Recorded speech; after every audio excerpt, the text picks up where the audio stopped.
Assalamualaikum warahmatullahi wabarakatuh. Kita jumpa lagi di dalam Intisari Hukum Pidana. Sekarang adalah bagian yang ketiga atau edisi yang ketiga. Yang pertama kita sudah bicara mengenai tindak pidana. Yang kedua kita sudah bicara mengenai pertanggungjawaban pidana.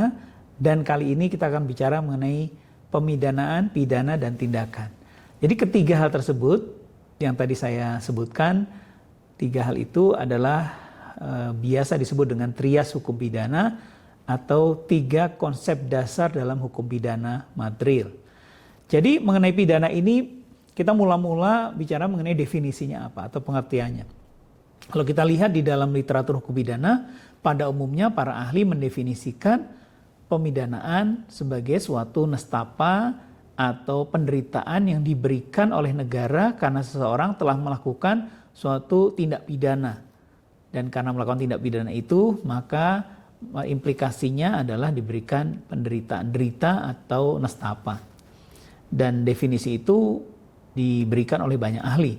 Antara lain misalnya Profesor Simons, Profesor Van Hame, dan lain-lain. Sekarang saya akan mengutip pendapat dari Profesor Bardanawi Arif dan Profesor Muladi mengenai apa saja sih unsur-unsur dari pidana itu.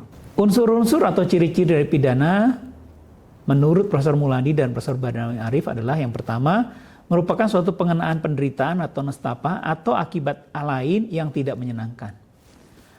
Unsur yang kedua adalah diberikan dengan sengaja oleh badan yang memiliki kekuasaan atau badan yang berwenang. Unsur yang ketiga, dikenakan pada seseorang penanggung jawab peristiwa pidana atau penanggung jawab tindak pidana menurut undang-undang atau orang yang memenuhi rumusan delik atau pasal.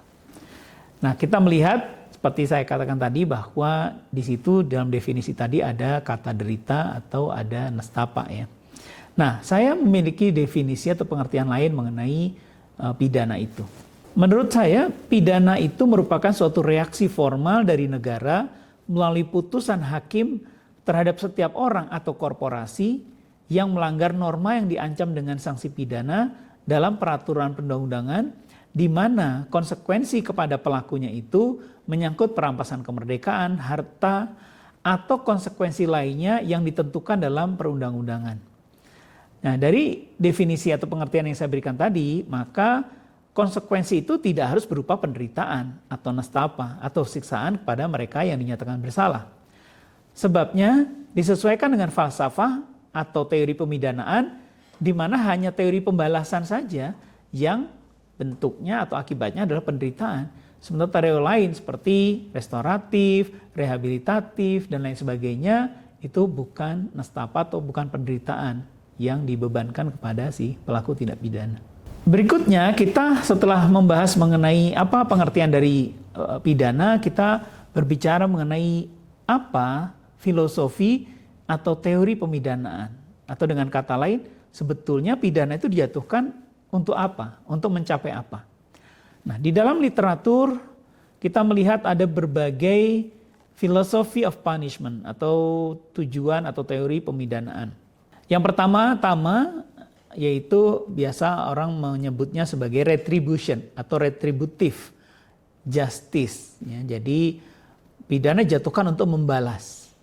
Yang kedua, deterrence, baik yang spesifik maupun yang general.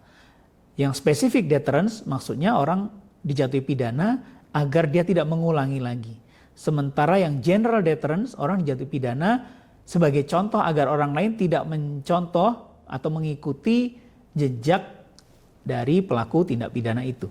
Yang ketiga adalah rehabilitasi atau rehabilitation, yang fungsinya atau tujuannya adalah untuk merehabilitasi atau memulihkan si pelaku tindak pidana agar menjadi orang yang normal lagi. Yang keempat, teori yang keempat atau filosofi yang keempat adalah isolation atau isolasi. Jadi pelaku tindak pidana diisolasi dari masyarakat luar agar tidak melakukan kejahatan atau tindak pidana yang sama untuk masyarakat lain. Teori yang keempat adalah incapacitation, agar orang itu tidak memiliki kemampuan melakukan tindak pidana. Lalu ada teori lain yaitu reintegration, agar diintegrasikan lagi kepada masyarakat. Yang berikutnya adalah restitusi dan lain sebagainya. Jadi ada banyak sekali filosofi atau teori pemidanaan yang ada.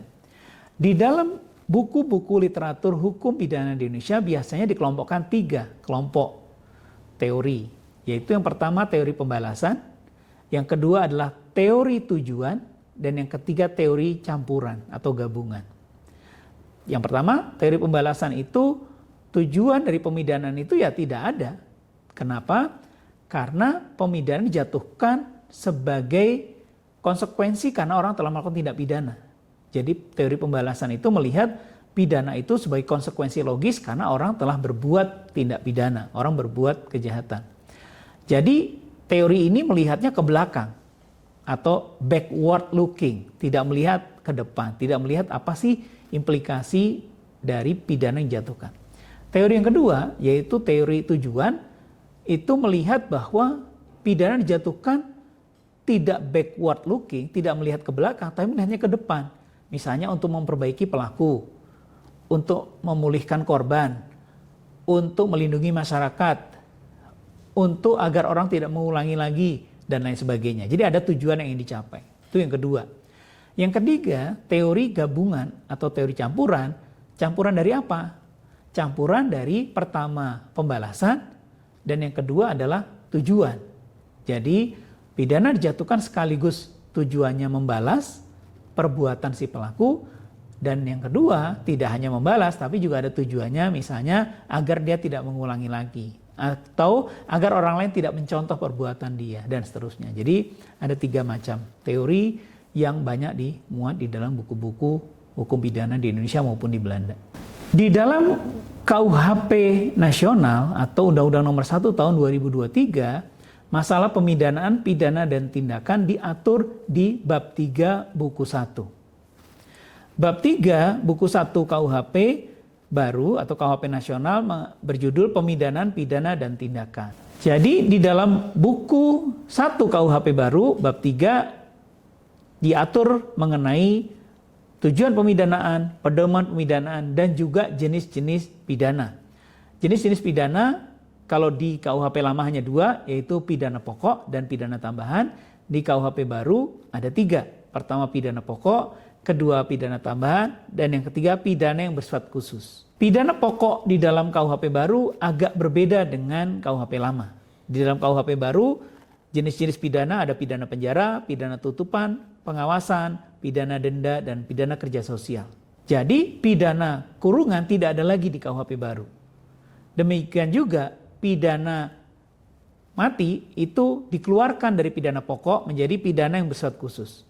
Lalu di dalam pidana pokok itu ditambahkan ada pidana pengawasan dan pidana kerja sosial. Sementara pidana tambahan itu ada beberapa tambahan di luar yang 3 yang lama, yaitu pengumuman putusan hakim, pencabutan hak tertentu, perampasan barang tertentu. Untuk KUHP baru ada pidana tambahan berupa pembayaran ganti rugi, pencabutan izin tertentu, pemenuhan kewajiban adat setempat. Di dalam KUHP nasional juga diatur mengenai apa pidana, pemidanaan, dan tindakan bagi anak. Yaitu diaturnya mengenai diversi, tindakan, dan pidana bagi anak. Juga diatur mengenai pidana, tindakan bagi korporasi. Jadi sebetulnya ada 3 subjek tindak pidana yang diatur dengan ketentuan pemidanaan, pidana, dan tindakan yang berbeda-beda. Pertama adalah untuk orang dewasa atau orang yang melakukan tindak pidana ketika umurnya 18 tahun ke atas. Yang kedua adalah pidana untuk mereka yang berumur di bawah 18 tahun ketika melakukan tindak pidana. Dan yang ketiga adalah pidana atau tindakan bagi korporasi. Jadi KUHP baru ini membahas bukan hanya tujuan pemidanaan dan pedoman pidanaan, tapi juga jenis-jenis pidana. Dan yang menarik adalah KUHP baru tidak mengedepankan pidana berupa penjara atau perampasan kemerdekaan. Karena apa? Karena di dalam pidana, pengaturan mengenai pidana di dalam KUHP baru ini ada pengaturan mengenai pedoman untuk tidak menjatuhkan pidana penjara. Jadi selain ada pedoman untuk menjatuhkan pidana penjara, tapi juga ada pedoman untuk tidak menjatuhkan pidana penjara. Misalnya umurnya ketika melakukan tindak pidana di atas 70 tahun, atau dia masih sangat muda, atau baru pertama kali melakukan tindak pidana, atau tindak pidana yang sangat ringan, dan sebagainya. Jadi ada beberapa ketentuan di KUHP baru, itu pidana penjara bisa berubah menjadi pengawasan. Pidana penjara bisa berubah menjadi kerja sosial. Pidana penjara bisa berubah menjadi denda. Atau pidana penjara bisa berubah menjadi tutupan. Tergantung dari aturan-aturan dan konteksnya seperti apa ketika melakukan. Hal yang baru dalam KUHP baru adalah pengaturan denda. Yang di KUHP lama diatur, disebutkan angkanya berapa ribu atau berapa puluh ribu dan seterusnya. Di KUHP baru diaturnya berupa kategori 1 sampai 8. 1 itu adalah 1 juta, 2 10 juta, 50 juta, 200 juta dan seterusnya. Sampai kategori 8 yaitu paling banyak 50 miliar.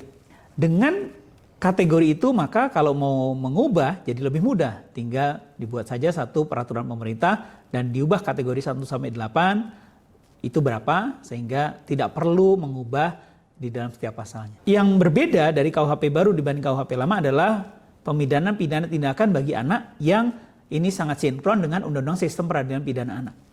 Dan juga hal yang baru yang tidak ada di KUHP lama adalah pemidanan pidana dan tindakan bagi korporasi.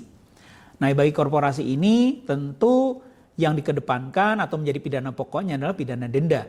Karena tidak mungkin korporasi jatuhi pidana badan seperti pidana penjara dan sebagainya. Pengaturannya sangat detail dan lengkap di dalam KUHP nasional ini. Dan diharapkan dengan adanya perubahan-perubahan mengenai pemidanan pidana tindakan, maka kita harapkan KUHP nasional bisa lebih sesuai dengan perkembangan masyarakat dan perkembangan zaman. Demikian intisari hukum pidana kita kali ini dan kita ketemu dengan intisari hukum pidana selanjutnya. Assalamualaikum warahmatullahi wabarakatuh.